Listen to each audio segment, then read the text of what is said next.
Light of God, light of God. It seems so simple to accept that you are the light of God, that everyone is the light of God, and that everything that lives is the light of God. And that begins your inquiry into the honesty of what is. What are you one with? How do you meet all the elements of God that are one with you?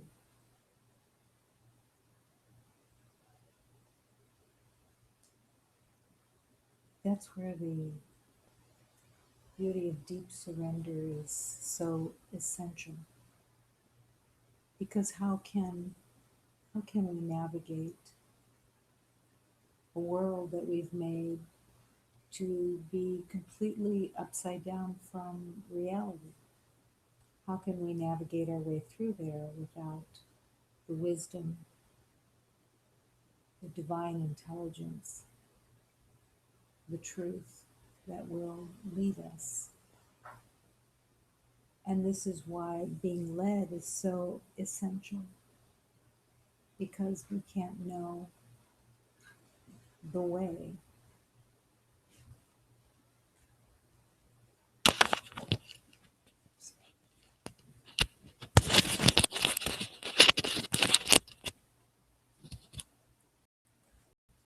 That we walked with in the world. And that's usually what can feel very crazy making in the spiritual journey, because most beloveds have developed a strategy and a way of being efficient or being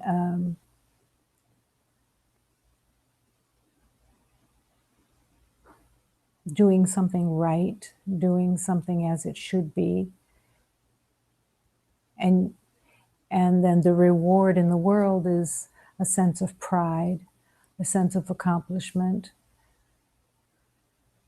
And then you put that in your pocket as, well, that works. I like being in the know before I get to the problem, so that I'm efficient in solving the problem. And in the spiritual journey, all of that has to go out the window, because you can't problem solve with your mind something that is completely a mystery, and that you have no deep enough memory to go there. But the other part of it is that the healing of surrender is all part of the grand plan of your remembering. The purpose of surrender is to go deep within and realize, how can I know? How can I know how it's going to unfold? I can't know that. And I can't know what the next step is going to be, because there's a complete unknown that has to be entered. And that's where the spiritual journey becomes so unfamiliar, because you can't use your strategies or your habits to walk the way of love and to learn the way of love. And the only answer, truly, is in the not knowing, to accept, I am the light of God, but I don't know what that means. And I'm willing to learn. I'm willing to be shown. I'm willing to go through that door into the light of love. and become familiar with that light because it's who you are. So this is an acknowledgement that this spiritual journey is or can feel crazy making because it doesn't follow any of the rules that you developed along with everybody else, everybody having their own set of rules plus a common set of rules that everybody agrees with for the most part. But you're stepping into the laws of God deeper and deeper and deeper. The laws of love, which are very straightforward. It's not complicated like the laws that everybody, the rules that everybody makes in the world. It's not that complicated. It's simple. I must love. I must learn to love, and I must be that love because it's all that exists. The law of love. Giving yourself permission that there's nothing to battle with. There's nothing to worry about. There's nothing happening because you are the light of God. And the more simple everything appears to be, the more you're stepping into that law of love. If you find things confusing, that has to be the rules of the world somehow. And change your mind. Choose again. Choose the simplicity of, I'm just here to learn to love.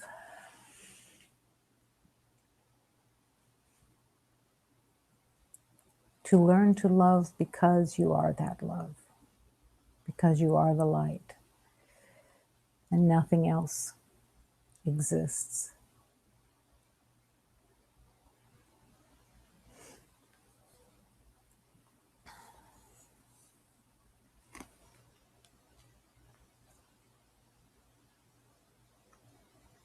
I put myself in the hands of God. Only love is real. Divine grace, divine love, divine breath, divine truth. Only love is real. I've put myself in the heart of God. Only love is true. Divine breath, divine heart, divine truth, divine grace, only love is real. I've put myself in the hands of God, only love is real. Divine strength, divine truth, divine love, divine light, only love is real.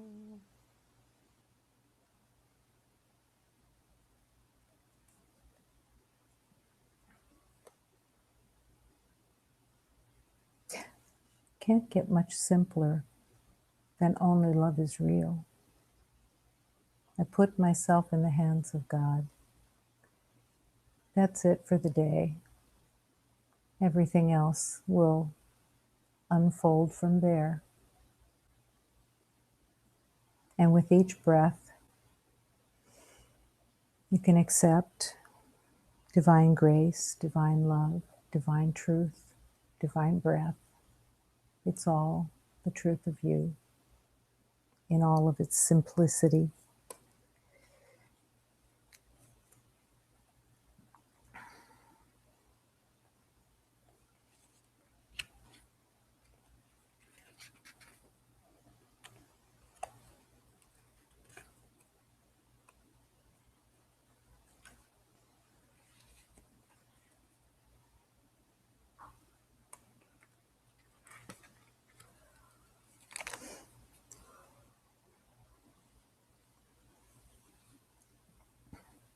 Elevate my thinking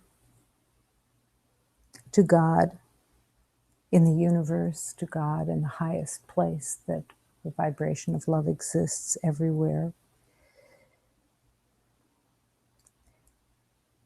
Elevate my mind so that I can recognize the truth of love, and so that I can return to the brilliance of the universe. The brilliance of the universe is a light of encouragement that can cleanse my heart and open and invigorate my mind. I'm here to sing. I'm here, this is my purpose, to praise all divine beings and to accept the guidance of love itself.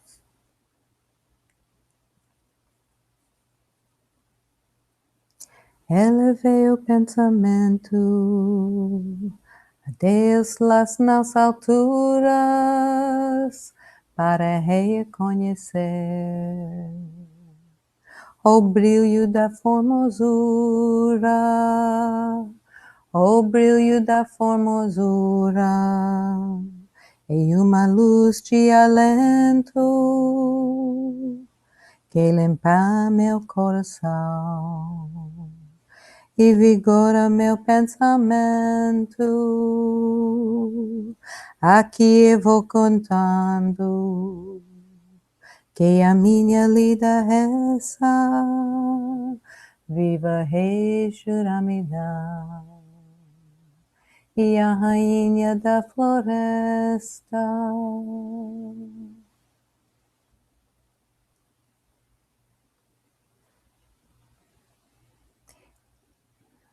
Elevate my thinking.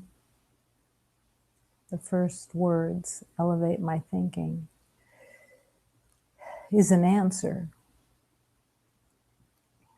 It's an answer to every beloved's self-inquiry in the journey itself, so that you're paying attention to where is your thinking? Where do you hold your thinking? Where is it being produced? Not about the mind, but where is your thinking in the vibration of love? Is your thinking in a lower vibration that you can feel is pulling you down because there's worry, judgment, concern, knowing, all of those elements that subtly pull the energy of your thinking down so that you become distressed, you become uncomfortable and not necessarily making the connection that it's, where are my thoughts? What's my intention right now? Can I elevate my thinking, my thoughts to God, and to let the vibration of love fill my heart and mind? And how can I invite love to fill my heart and mind? It's always centered in peace. It's always that you can find peace. You could see peace instead of whatever it is you're thinking about or what you think you're seeing or perceiving. And that's the place that you turn the corner. You turn the corner to elevate your heart and your mind by remembering that you are loved, by remembering that this world is a place of abundance in the truth of love with an open heart. That this, thank God, is not your life, that this is a temporary part of the deepest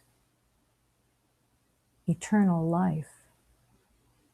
And thank God you're not a body and that your spirit is free.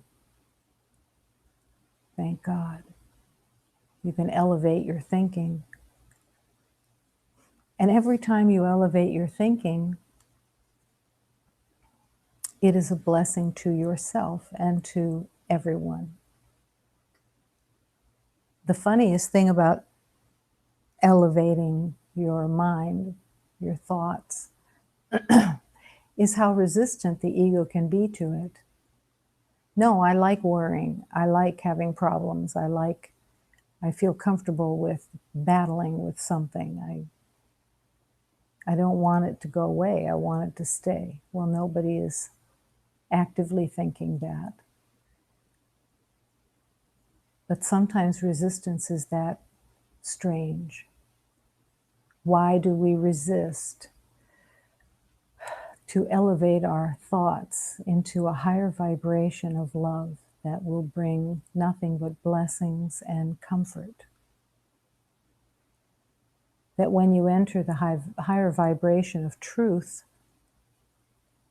you're more of your true self. You're more connected.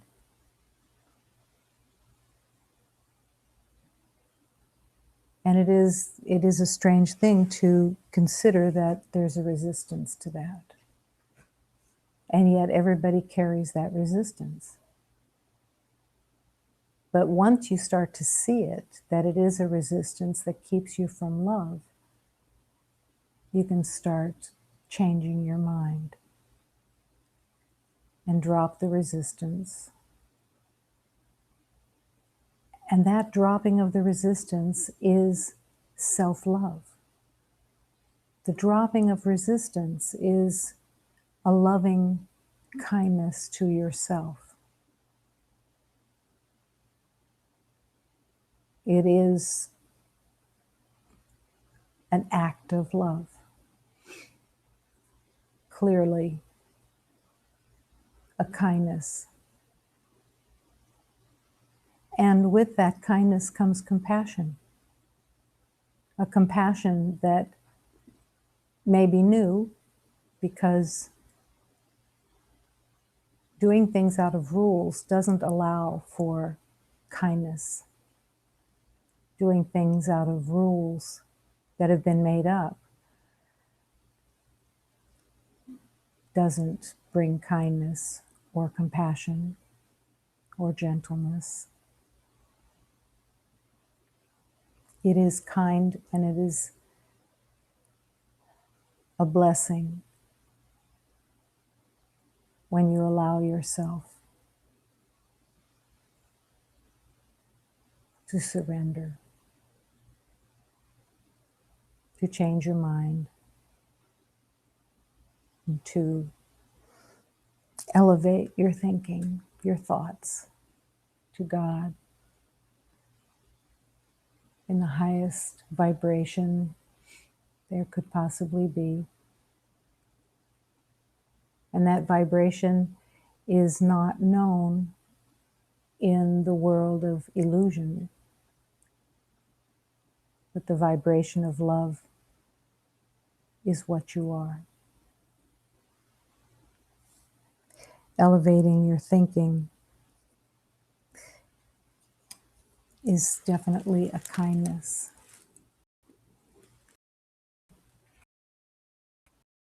That is a lovely question.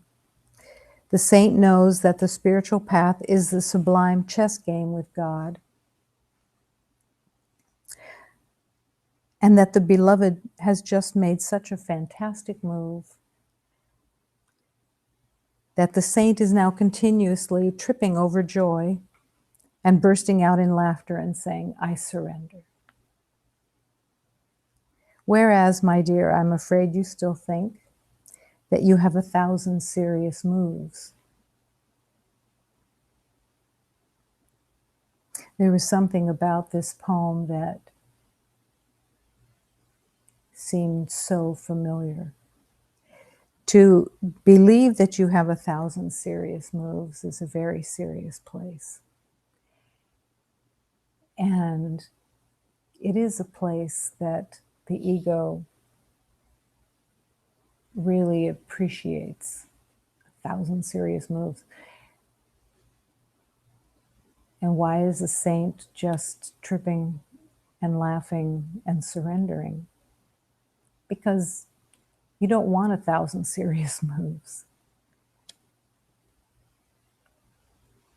The truth is that you are the light of God now, that you have always been the pure light of creation, that you really need do nothing to make that true. It's already true.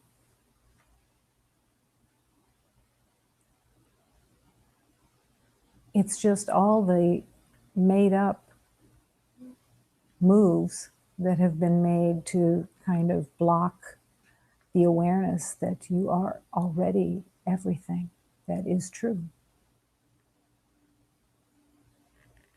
To contemplate that truth can be life-changing. It can be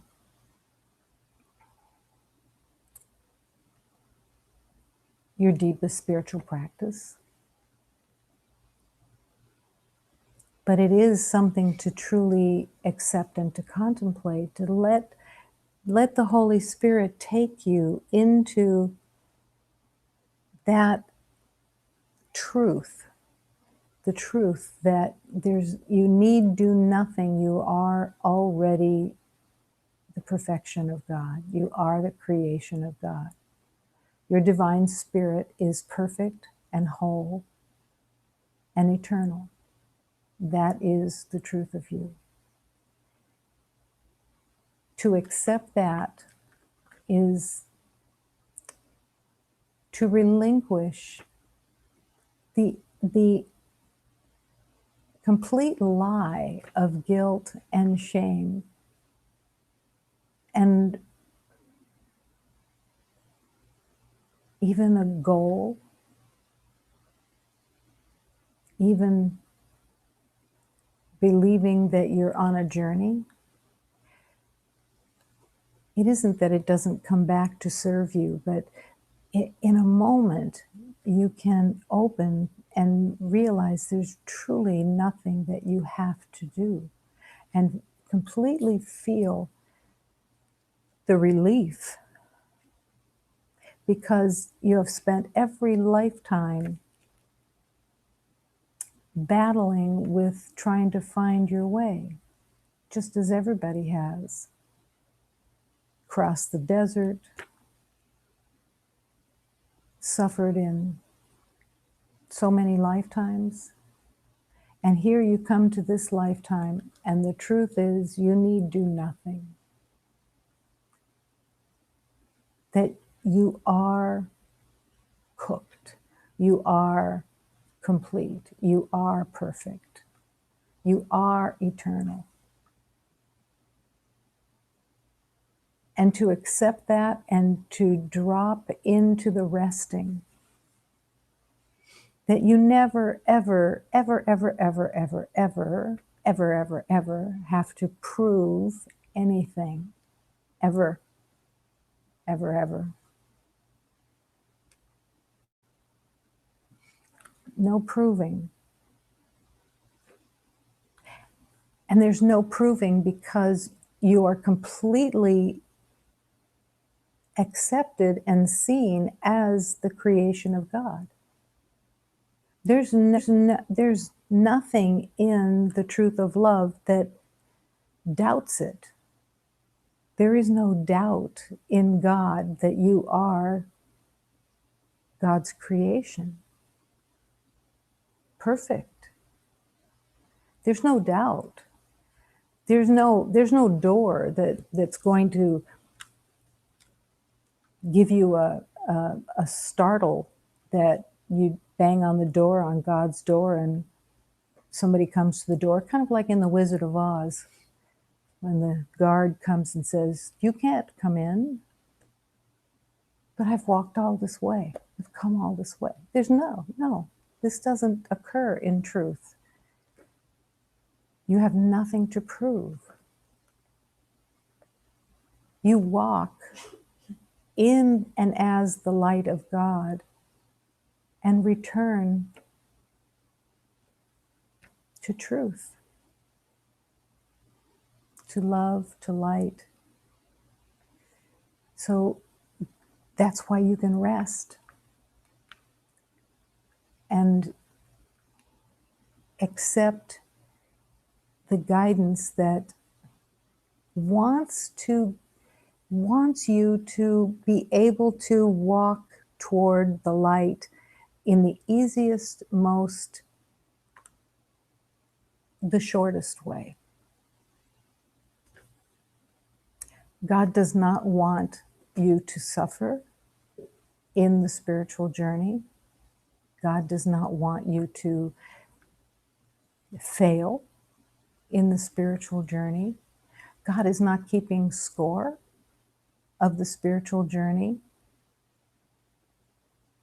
because in truth, you have never left God. God does not see the illusion of separation that is held within the idea of a lifetime of time.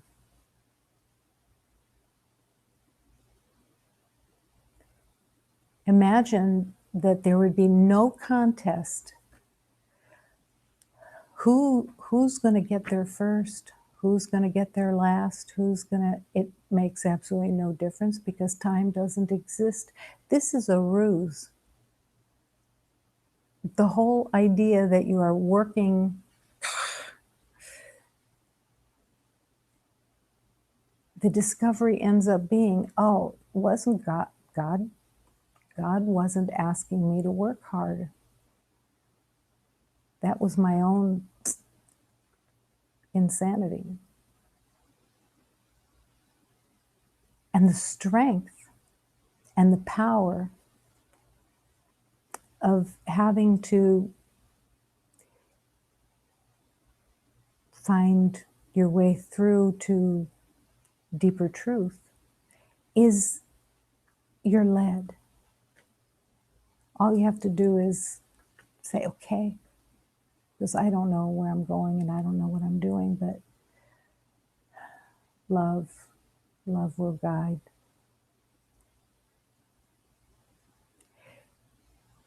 All you are is given to you. All that you are is created, perfect and whole. And all that you're asked to do is to relinquish all of the ways that we have all made of protection and defense of separation. I was looking at the attachment to grief.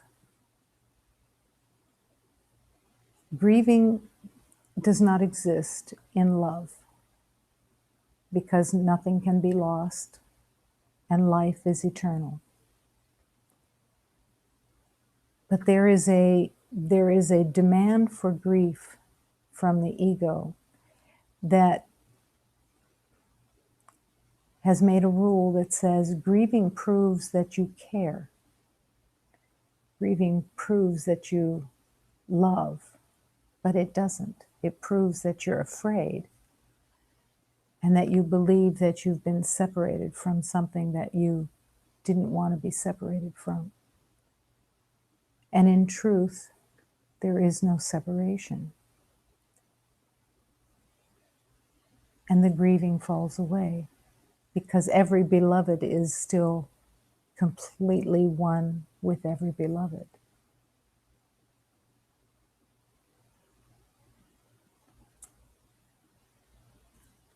The word grieving has meaning, but it's also very connected to grievances. The grievances says, I'm losing out.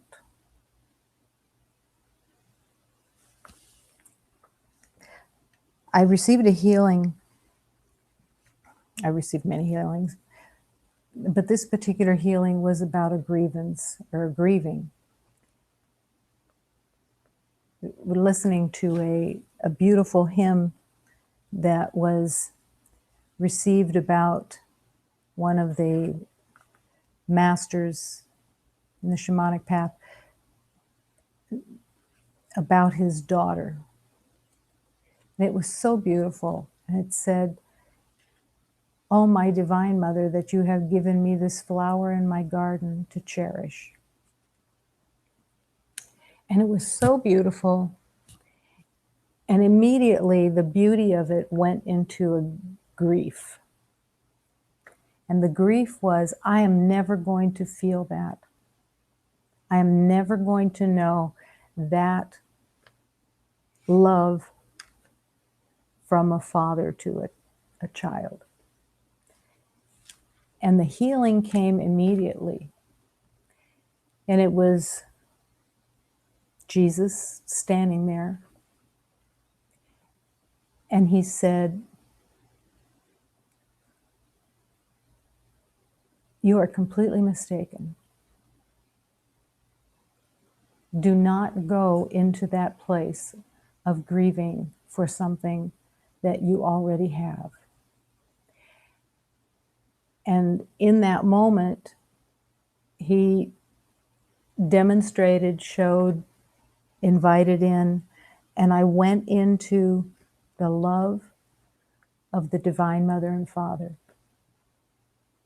which was the only true love. It didn't matter who it was within the world that seemed to be a distance of some kind or wasn't fulfilled. No, they are all, those beloveds are all part of the Divine Mother and Father also. And that's where you meet them. That's where you truly find your heart with every beloved, is in the heart of the Divine Mother and Father. That is everyone's healing. That is everyone's story. And from that moment on, that's the love that I accepted. That love, the divine love of the Divine Mother and Father, is the love of every beloved,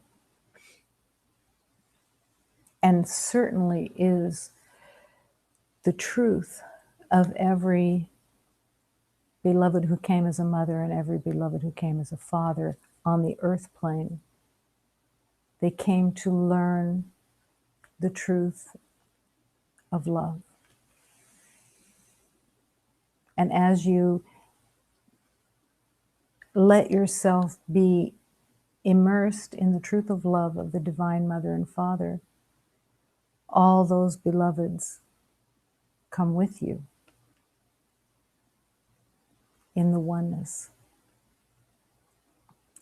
So the grievances fall away of, I'm never going to feel that kind of love.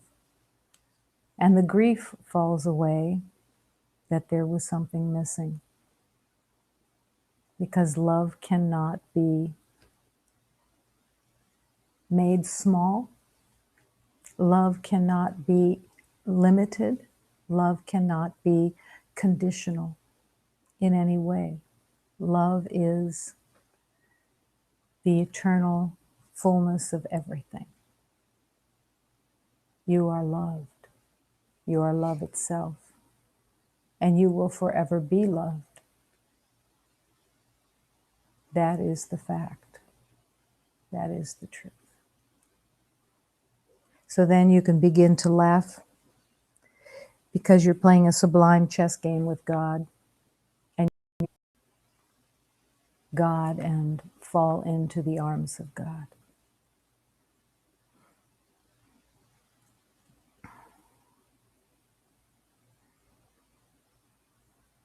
Tripping over joy instead of any grievances